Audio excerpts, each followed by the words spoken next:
Spoiler alert kalau aku lupa nak cakap ni, spoiler alert. Kalau korang belum tengok Loki ni, jangan tengok video ni. Aku lupa nak cakap ni.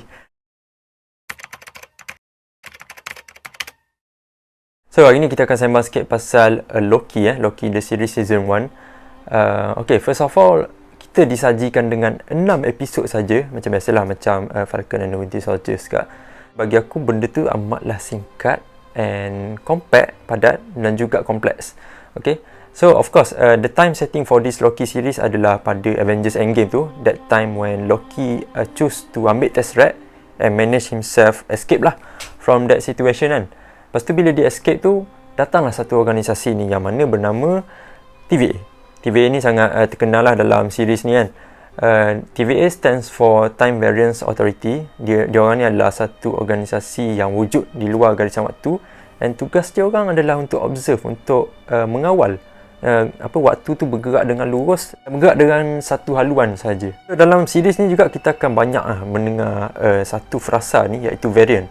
So dalam series ni, Loki digelar as variant sebab dia telah create satu Nexus event. So apa itu Nexus event kan? Basically apa yang aku faham, Nexus event tu adalah satu event yang bagi TVA, event tu tak sepatutnya terjadi. And kalau event tu terjadi, dia akan create chaos for this universe lah.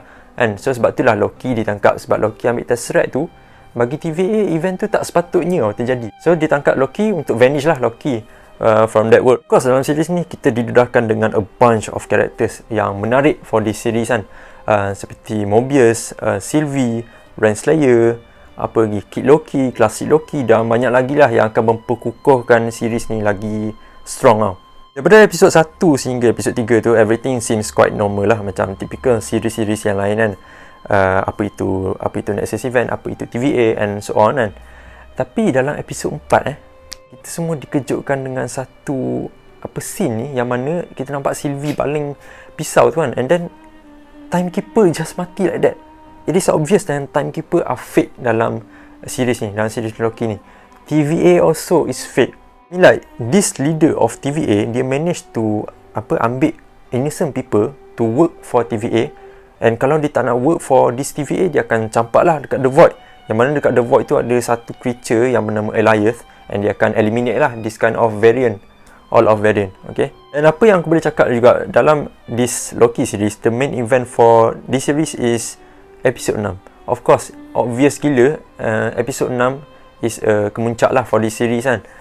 Yang mana kita dapat tahu satu karakter yang kita tunggu-tunggu selama ni, which is Kang the Conqueror, akhirnya muncul seperti mana teori-teori fans yang diorang buat teori kan. Aku tengok and aku observe, ini bukanlah Kang the Conqueror yang kita biasa dengar dalam komik. Ini adalah Kang the Conqueror yang menjaga garisan waktu, dan sikap dia tu pasif tau. Dia bukan an aggressive one of Kang the Conqueror macam yang lain. Tapi Kang ada cakap akan ada alternate version of Kang himself yang lagi jahat daripada dia.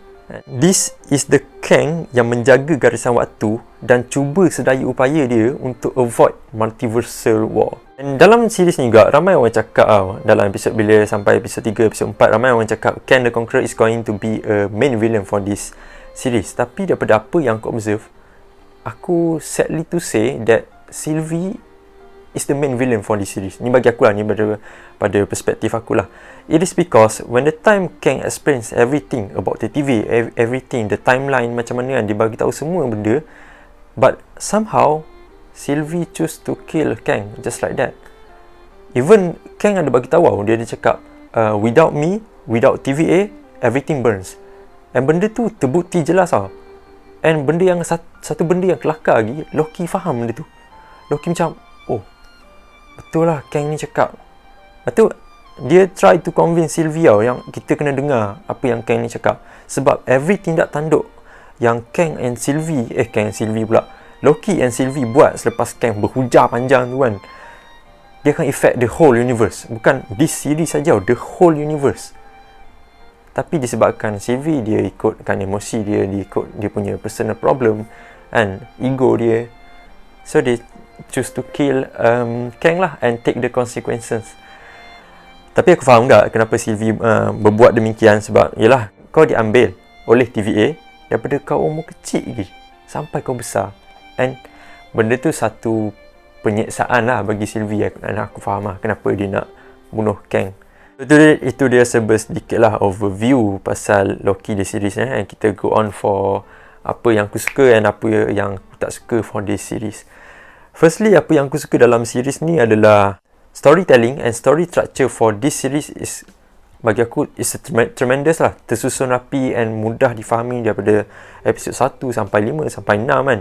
Walaupun episod 3 quite draggy and dia macam slow sikit, tapi aku rasa benda tu still enjoyable. And episod 6 is an element of surprise bagi fans Marvel or a person yang layan komik. Even a person yang tak layan komik pun, bagi aku benda tu still mengejutkan dia orang. Sebab finally dia orang akan dapat satu karakter yang akan conquer this Marvel Phase 4. Point number 2 yang aku suka in this series is one single character can change your whole perspective tau. Contohnya daripada episod 1 sehingga 5 kita berpegang teguh tau dengan Loki dan Sylvie. Yang mana Loki dan Sylvie ni dia macam okay, kita kena ruin TVA sebab TVA ni dah mencuri ataupun merampas kebebasan hak orang ramai tau, innocent people. Tapi dalam episod 6 Kang just muncul sekejap je. Dia just muncul and dia explain everything, the whole thing about TVA, the great purpose kan. And benda tu mengubah aku macam, oh, Kang was right. Kang doing a good thing, a good job. Tahu?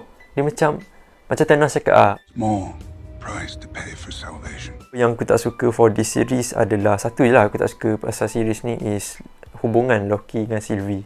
Aku tahu ramai ship that relationship, tapi aku just find out benda tu macam tak connection tau, tak ada connection. Macam mana kau boleh fall in love dengan diri sendiri, the alternate version of yourself, kau fall in love. Bagi aku benda tu macam tak make sense lah. Tapi maybe bagi Marvel ini je jalan cara, ni je jalannya untuk build up karakteristik between Loki dengan Sylvie. Loki di series juga adalah pembuka for this multiverse.